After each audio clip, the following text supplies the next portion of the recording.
हर हर महादेव। हम रितेश पांडे आप सब भोजपुरिया श्रोता समाज के प्रणाम करतनी। सावन के पावन महीना में भगवान भोलेनाथ पार्वती जी के भांग पीछे के कहिए दिला तो वहाँ के कैसे जवाब देनी सुनी सभे। रउआ दिन भर चिलम जराइला, बैठल बैठल आर्डर फरमाइला। रउआ दिन भर चिलम जराइला, बैठल बैठल आर्डर फरमाइला। कब छूटी आदत है बहुरा,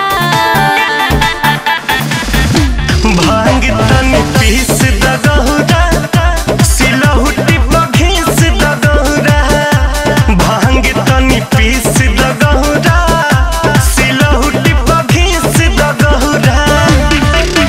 रउआ दिन भर चिलम जराइला, बैठल बैठल आर्डर फरमाइला।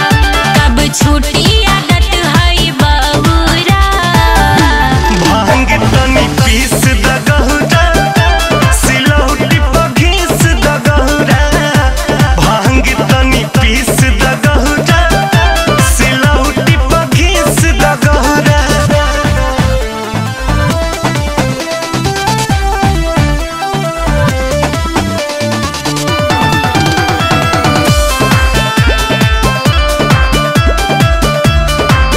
भांगिए हमर मिठाई, ना हमसे भांग पिसाई। बिन भांग जिए ना पाइबो, एही रहन पनई हरे जाइबो।